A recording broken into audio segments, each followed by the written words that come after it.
안녕하세요. 진짜 살길입니다. 이것은 입신 간증이 아닙니다. 사랑하는 법을 배웠느냐라는 제목으로 알려진 박준수 목사님의 사후 체험. 실제로 죽었을 때 경험한 것이죠. 어느 날 박준수 목사님이 고속도로를 달리고 있을 때 주님이 빛으로 임하셔서 박준수 목사님께 세 가지 미래에 일어날 일들을 말씀해 주셨습니다. 그것은 동성연애, 낙태, 마약에 대한 것들이었죠.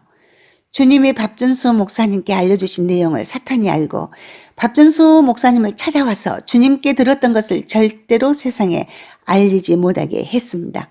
지금부터 박준수 목사님께서 간증하신 대로 제가 여러분들께 들려드리도록 하겠습니다.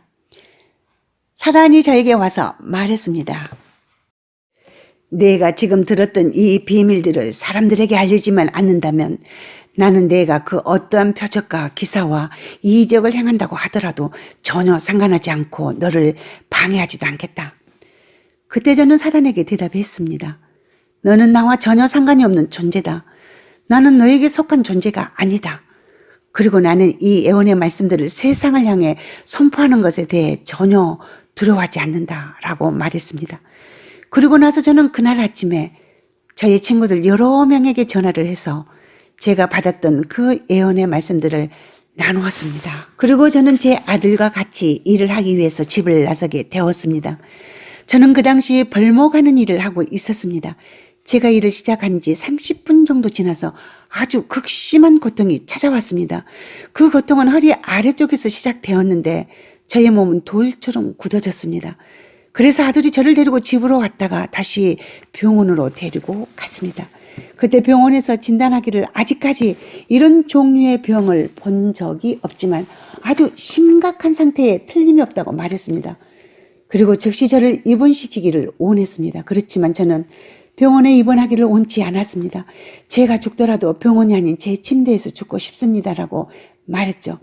그때 제가 겪은 고통은 제 인생에서 한 번도 느껴보지 못한 아주 극심한 통증이었습니다. 그래서 의사에게서 진통제를 받아가지고 집으로 돌아가서 진통제 하나를 먹었습니다. 그러나 하나로는 통증이 전혀 가시지 않아서 2개를 먹었습니다. 그리고 또 효과가 없어서 또 진통제를 3개를 더 먹었습니다. 그런데 고통이 완화되기는커녕 점점 더 심해져만 갔습니다. 급기야는 제 입으로부터 피가 거꾸로 솟구쳐 나오는데 마치 간질병 환자가 입에 거품을 물고 발작을 하는 것처럼 저는 피를 토하면서 쓰러졌습니다. 마치 피가 펌프질하는 것처럼 마구 솟구쳐 나왔습니다. 그래서 제가 젖은 수건으로 저의 얼굴을 감쌌습니다. 그리고 이렇게 생각했습니다. 야, 이건 상당히 심각하구나. 그런데 갑자기 그 심하던 통증이 한순간에 사라졌습니다. 그리고 제가 덩굴 속에 있는 것 같이 느껴졌습니다. 제가 그 덩굴 속에서 빠져나가는 길을 찾고 있었는데 그때 저에게 한 사람이 보였습니다. 그는 한마디로 빛 가운데 완전히 둘러싸여 있었죠. 그 빛은 정말 하얀 빛 중에 하얀 빛, 그러니까 엄청나게 하얀 빛이었습니다. 그리고 제가 그 빛 가운데 서 있는 한 사람들을 보았는데 그는 저의 오른쪽 편에 있었고 완전히 하얀색의 겉옷을 입고 있었습니다. 그 순간 저에게 떠오른 첫 번째 생각은 내가 나의 옷을 깨끗하게 씻었던가? 내 옷은 정말 정결할까? 혹시 내 옷에 어떤 흠이나 점은 없을까? 하는 생각이 즉시 떠올랐습니다. 제가 그렇게 생각하고 있는 동안에 그 즉시 제 오른쪽에 서 있던 그분이 너의 겉옷을 보아라 하고 말했습니다. 이제 너는 너의 겉옷을 볼 수 있단다. 그래서 제가 저의 겉옷을 보았습니다. 다행히도 저의 겉옷에는 흠이 없었고 색깔은 하얀색이었습니다.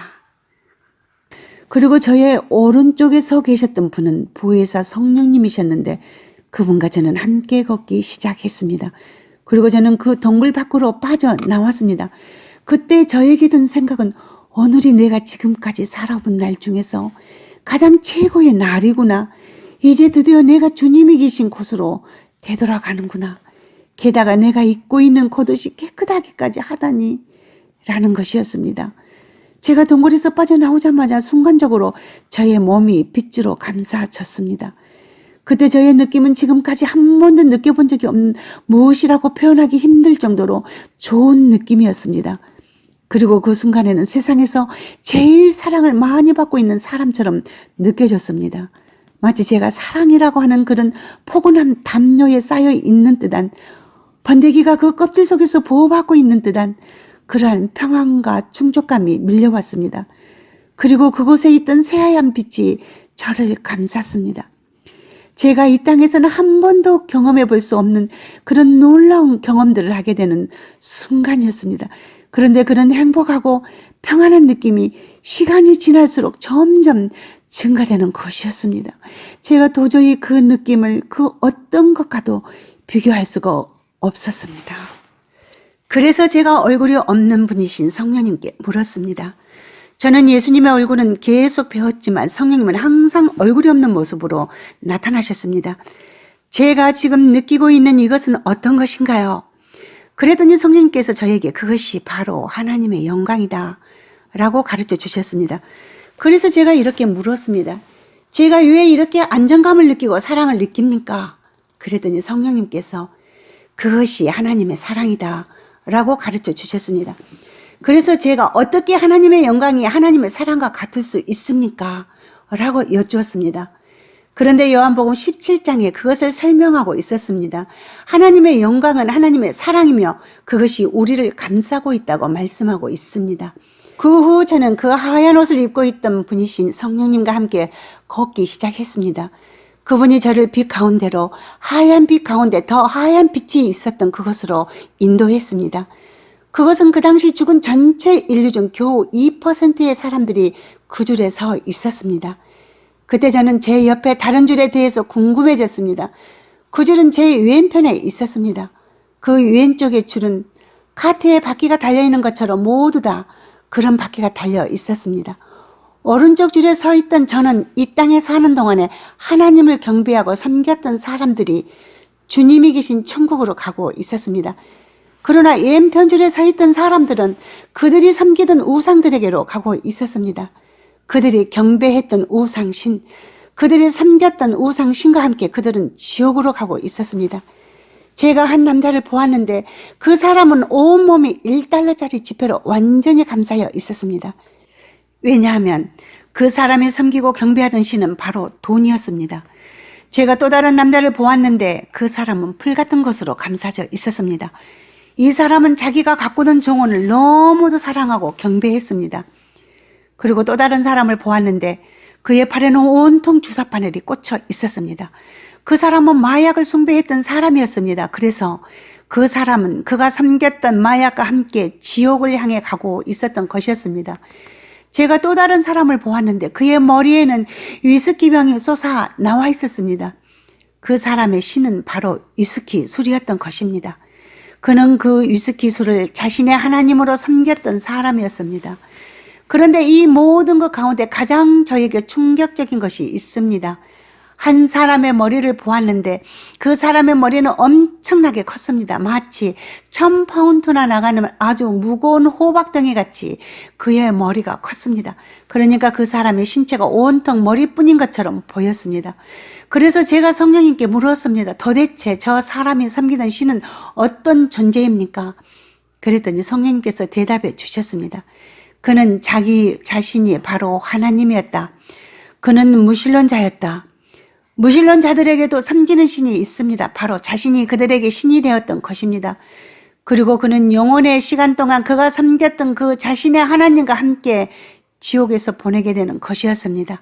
마치 우리는 우리가 섬기는 진정한 하나님과 영원토록 사는 것처럼 그는 그가 섬겼던 그의 하나님, 즉 그 자신과 함께 영원히 지옥에서 살아야 하는 것입니다.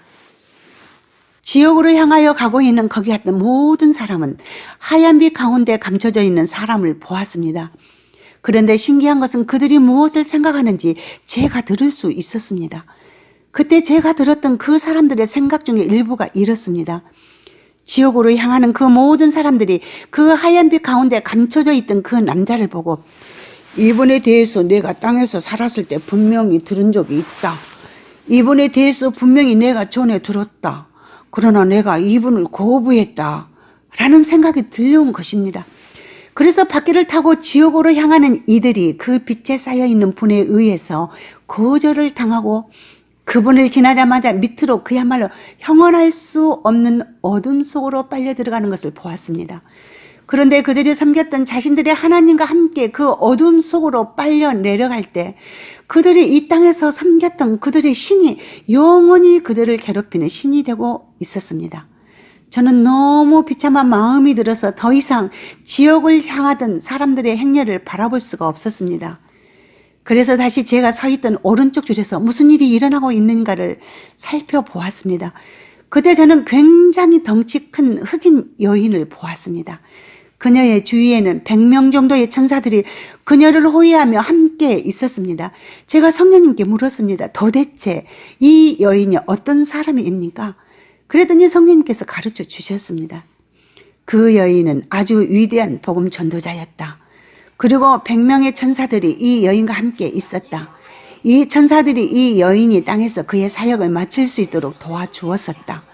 그래서 이 천사들이 이 여인과 함께 하나님 아버지의 집인 본향으로 되돌아가는 중이다. 천국에서 이 여인이 자신에게 파송되던 천사들을 판결하게 될 것이다. 그리고 그 덩치가 큰 흑인 여인이 아까 제가 보았던 하얀 빛에 둘러싸여 있던 주님께로 나와왔습니다. 그런데 주님께서는 그녀에게 단 한 가지만을 질문했습니다. 너는 사랑하는 법을 배웠느냐? 주님께서는 그녀가 이 세상에서 어떤 일을 하였고 얼마나 헌금을 많이 하였는지를 묻지 않으셨습니다. 오직 사랑에 대해서만 물어보셨습니다. 사람들은 이 세상에 태어날 때부터 타락한 상태로 태어납니다. 그런데 그 타락한 상태에서 반드시 배워야 하는 것이 바로 사랑입니다. 사랑은 우리의 선택의 문제입니다. 그 빛 가운데 계시는 주님께서 덩치 큰 흑인 여인에게 너는 사랑하는 법을 배웠느냐 하고 물었을 때 그 여인이 손을 들어서 이렇게 대답을 했습니다. 네 주님, 저는 사랑하는 법을 배웠습니다. 그러자 주님이 그 여인에게 손을 펴서 그 여인을 잡아서 키스를 해주시고 그녀를 안아주셨습니다. 마치 그분의 마음이 양쪽 문 2개로 된 모양이었는데 그것이 활짝 열리는 것 같았습니다. 그러더니 그 여인이 그 문 안으로, 즉 주님의 마음 안으로 들어가는 것을 보았습니다. 그리고 그 여인과 함께 있었던 천사들도 그 마음의 문 안으로 들어갔습니다. 그 다음에 제가 본 것은 11살짜리 소녀였습니다. 이 어린 소녀는 5살 때부터 침대에 누워 있어야만 했습니다. 그런데 이 소녀는 전생애 동안 다른 사람들을 위해서 기도했습니다. 그 소녀의 사역은 11살 때 끝이 났습니다. 왜냐하면 죽어서 천국에 오게 되었기 때문입니다. 주님께서 이 소녀에게도 동일하게 물었습니다. 사랑하는 법을 배웠느냐? 그랬더니 그 소녀가 네 주님이라고 대답했습니다. 그랬더니 주님께서 이 소녀에게 키스를 해주시고 그 소녀는 주님의 마음 속으로 들어갔습니다. 그 다음으로 제가 보았던 사람은 93세 된 할머니였습니다. 그 할머니의 손이 관절염으로 많이 손상되어 있었습니다. 그 질병으로 인해서 그 할머니는 죽기 전 마지막 몇 년 동안 무척 고통 가운데 살았습니다. 주님께서 그 할머니에게 또다시 물으셨습니다. 너는 사랑하는 법을 배웠느냐? 그때 그 할머니가 말하기를 주님, 저는 주님을 사랑하는 법밖에는 배우지 못했습니다. 그리고 저의 전생애 동안 주님 앞에 머물렀었습니다. 제가 젊어서 남편이 죽었을 때부터 제 안에 쓴뿌리가 생겨났고 그로 인해 제가 겪었던 어려움들로 인해서 저의 삶은 계속해서 다른 사람들을 힘들게 하는 그런 삶을 살았습니다. 주님, 저는 그들을 사랑하기보다는 그들을 정죄하고 비난하는 삶을 살았습니다. 그렇지만 저는 주님만을 사랑했습니다. 그러자 주님이 말씀하시길 너는 내 나라에 들어올 수는 있지만 나의 나라에서 가장 작은 자가 될 것이다 라고 말씀하셨습니다. 그리고 주님께서 그 여인에게 키스하고 그 여인이 천국문으로 들어갔습니다. 그런데 지금까지 사람들의 나이가 많건 적건 이 사람들이 다 주님 마음 안으로 들어갔는데 주님께서 주님 앞에 선 그들에게 물어보았던 질문은 단 한 가지였습니다. 주님께서 그들에게 얼마를 헌금했냐고 물어보지 않으셨습니다. 그들이 얼마나 이대한 업적을 남겼냐고 묻지 않았습니다. 오직 물어본 것은 내가 사랑하는 법을 배웠느냐라는 것이었습니다. 그 다음은 저의 순서가 되었습니다. 그때 저는 이렇게 생각했습니다. 주님께서 저에게 동일한 질문을 하시면 네 주님 그렇습니다. 제가 사랑하는 법을 배웠습니다 라고 대답해야지. 왜냐하면 저는 그 질문에 어떤 대답을 해야 하는지 그 대답을 이미 알고 있었기 때문입니다. 그리고 그 즉시로 주님께 안겨서 키스를 받을 준비가 되어 있다고 저는 생각했습니다. 그런데 무슨 일이 일어났는가 하면 주님께서는 저를 손으로 가로막으시면서 이렇게 말씀하셨습니다. 너는 내가 행하라고 명한 일들을 하였고 그래서 사탄이 불법적으로 너를 죽였다. 하지만 나는 너를 다시 세상으로 되돌려 보낼 것이다. 그때 저는 그곳을 떠나서 이 땅으로 다시 되돌아오고 싶지 않았습니다. 그것이 너무 좋았습니다. 그러나 주님께서 저에게 말씀하셨습니다. 너의 본성은 굉장히 겁이 많지만 내가 너를 강하게 만들어줄 것이다. 너는 영혼들을 나에게로 인도하는 일에 대해서 커다란 열정과 사랑을 가지고 있다. 그때 제가 주님께 드렸던 대답은 주님, 제가 단 한 명의 영혼을 위해서라도 세상으로 다시 돌아가겠습니다. 였습니다. 그러나 주님께서는 너는 단 한 명의 영혼만을 위해서 세상으로 다시 돌아가서는 안 된다. 나는 내가 세상에 되돌아가서 그 땅의 리더들을 변화시키고 그들에게 영향을 끼치기를 원한다. 그래서 내가 만나는 그 지도자들로 하여금 다가오는 대추수를 위하여 준비하게 하라. 이제는 역사 이래로 가장 위대한 추수를 통해서 나는 나의 영광을 드러낼 것이다. 그러므로 너는 돌아가서 교회들을 깨워라. 그때 저는 대답했습니다. 네, 주님, 제가 돌아가겠습니다. 이렇게 해서 저는 이 세상으로 다시 돌아오게 되었습니다. 그리고 제가 침대에 누워 있었고 그리고 제 머리는 피 묻은 타올로 감싸져 있었습니다. 그때 저는 커다란 두 천사를 보았습니다. 두 천사가 저를 지켜보고 있었습니다. 그 두 천사들은 부활의 능력을 가진 천사들이었습니다. 제가 다시 살아나서 세상으로 되돌아갔을 때 그 병실에는 제가 누워 있었고 또한 죽음의 영을 가진 악한 세력들이 그곳에서 저를 다시 죽음으로 몰아가려고 예를 쓰고 있었습니다. 그러나 그곳에 있었던 부활의 권능을 가진 두 천사들이 그 죽음의 영을 가진 세력들이 저에게 다가오지 못하게 그들을 두 손으로 막아서고 있었습니다. 그래서 죽음의 영들은 더 이상 저를 만질 수가 없었습니다. 그 두 천사를 보았을 때 처음에는 그들이 누구인지 잘 이해를 하지 못했습니다. 단지 병실에 있는 두 명의 간호사들인가? 이렇게 생각을 했었습니다. 그런데 예수님께서 부활하셨을 때에도 예수님께서 계셨던 그 무덤에 두 천사들이 있었습니다. 그들이 바로 부활의 능력을 가진 천사들이었습니다. 제가 다른 곳에서 죽은 사람들이 살아나는 기적들을 체험했을 때에도 부활의 능력을 가진 두 천사들이 항상 그곳에 나타났었습니다. 여기까지 박전수 목사님의 사후체험 간증을 들려드렸습니다. 박전수 목사님은 다시 살아나셨지만 치료받지 못한 상태로 죽기 전하고 똑같이 아팠습니다. 그러나 성도들의 중보기도로 인해 깨끗하게 치유받고 건강하게 되었는데요. 성도들이 어떻게 중보해서 목사님을 살리셨는지 중보기도의 그 놀라운 간증을 곧바로 올려드리겠습니다. 진짜 살 길이었습니다. 안녕하세요. 진짜 살 길입니다. 어느 날 사탄이 박전수 목사님께 나타나서 주님이 목사님께 알려주신 그 비밀을 절대로 세상에 폭로하지 말라고 경고했습니다. 그러나 목사님이 폭로했다는 이유로 화가 난 사탄은 목사님을 피를 토하며 극심한 통증 가운데서 불법으로 죽여버렸습니다. 주님께서는 천국에 간 목사님을 너는 돌아가서 교회를 깨워라 라고 말씀하시면서 목사님을 이 땅으로 되돌려 보내셨습니다. 지금부터 중보기도의 그 놀라운 능력에 대해서 박전수 목사님의 간증을 여러분께 들려드리도록 하겠습니다. 제가 천국에서 돌아왔을 때 저는 제 몸이 치료받은 상태일 거라고 기대했습니다. 그런데 그렇지 않았습니다. 한마디로 제가 죽기 전하고 똑같이 아팠습니다. 그래서 저는 굉장히 당황스러웠습니다. 제가 죽었을 때가 3시 정도였고 제가 다시 세상으로 보내져서 제 몸으로 되돌아온 곳이 오후 4시쯤이었습니다. 제가 다시 세상으로 되돌아오고 나서 제 몸에 남아있던 그 고통이 너무 커서 힘겨운 사투를 벌이고 있었습니다. 혹시나 비명을 지르면 그 고통이 조금 사라질까 해서 비명을 질러봐도 아무런 소용이 없었습니다. 그렇게 고통과의 힘겨운 씨름을 한 지 15분 정도가 지난 다음 제 귀에 갑자기 전화벨 소리가 들렸습니다. 그런 다음에 사람들이 전화로 대화하는 소리들이 들렸습니다. 그들이 이런 이야기를 하고 있었습니다. 박 존수가 굉장히 많이 아파요. 지금 그를 위해서 기도를 해주세요.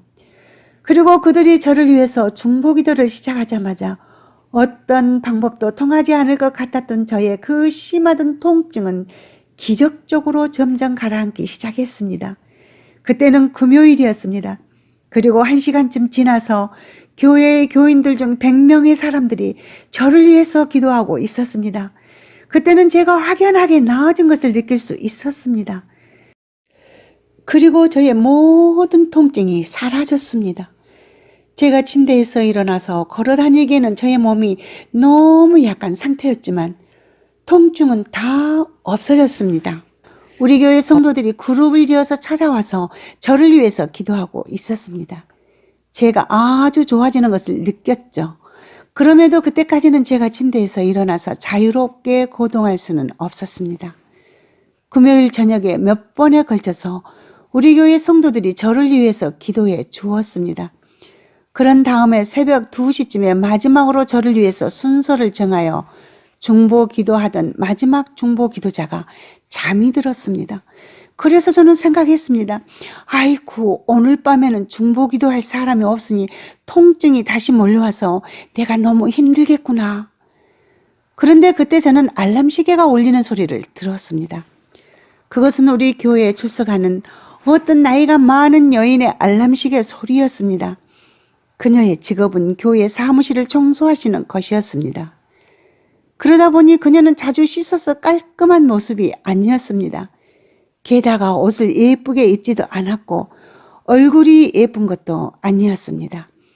외모로만 보면 전혀 눈길을 끌 수 없는 평범하고 볼품없게 보이는 그저 연세가 많이 든 연약한 할머니일 뿐이었습니다. 그런데 이 여인은 저를 위해서 중보기도하기 위해서 새벽 2시에 알람 시계를 맞춰놨던 것이었습니다. 그녀는 새벽 2시에 일어나서 일을 하러 나가야 하는 새벽 6시까지 저를 위해서 계속 중보기도 하였습니다. 그녀의 중보기도 덕분에 저는 고통을 많이 느끼지 않은 채 잠이 들 수가 있었습니다. 그리고 그녀가 일하러 가야 하는 새벽 6시가 되었고 저는 그 시간에 다시 잠에서 깼습니다. 그때 또 다른 사람들이 저를 위해서 중보기도 하기 시작했습니다. 그때야 비로소 저는 중보기도가 얼마나 귀한 것인지 진심으로 깨닫기 시작했습니다. 그런 식으로 온종일 토요일까지 교회 사람들이 병실에 찾아와서 계속해서 저를 위해 기도해 주었습니다.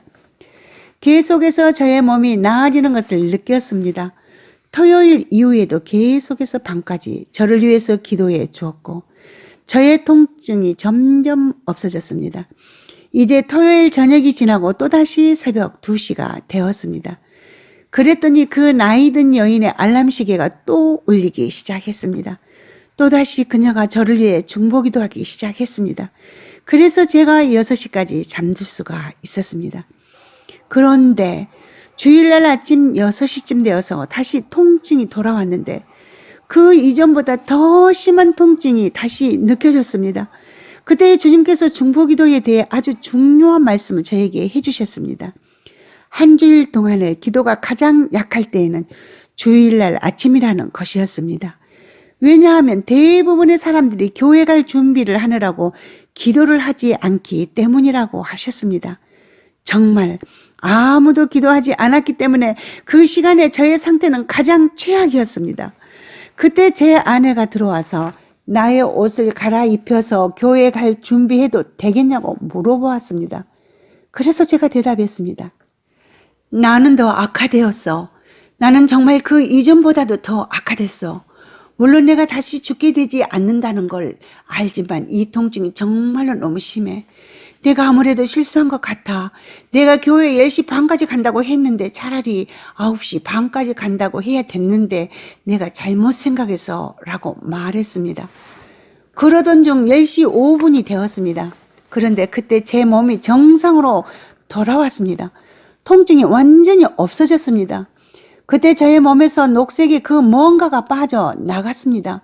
거의 죽을 것 같은 상태가 저에게서 빠져나간 것입니다. 그래서 일어나서 옷을 갈아입고 교회로 갔습니다. 그리고 앞으로 나가서 간증을 했습니다. 주님이 이러한 과정들을 통하여서 저에게 중요한 메시지를 상기시켜 주셨습니다. 쭉 구하지 않으면 아무도 받지 못한다. 우리는 구해야 된다는 것이었습니다. 그리고 주님께서 가르쳐 주신 또 중요한 메시지 중에 하나는 오늘날 교회에서 우리가 생각할 때 아무런 가치가 없다고 생각하는 사람들이 주님께서 보시기에는 너무나도 귀한 사람들이라는 것입니다. 그들이 누구냐면 저를 위해서 중보기도했던 교회에서 청소하시는 연세 드신 할머니와 같은 분들입니다. 그분들의 중요성에 대해서 정말 많은 것을 깨우치게 되는 계기가 되었습니다.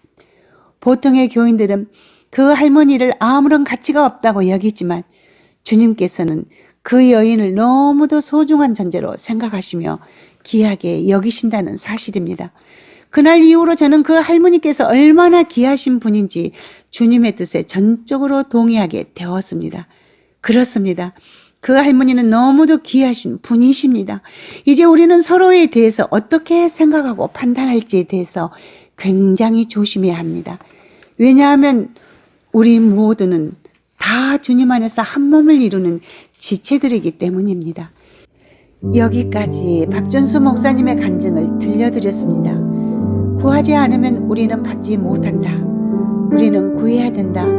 이 말씀을 가슴에 새기시길 원합니다. 누군가가 죽어가고 있는데 여러분이 죽어가는 그 사람을 위해 간절히 기도해 드림으로 여러분의 기도 때문에 그 사람이 살아난다면 얼마나 귀한 일을 해낸 것이 되겠습니까? 우리가 생각할 때 아무런 가치가 없다고 생각하는 사람, 이름 없이 빛도 없이 아무도 알아주지 않는 할머니와 같은 분을 주님이 귀하게 여기신다는 사실을 알아야 될 것입니다. 지금까지 진짜 살길이었습니다.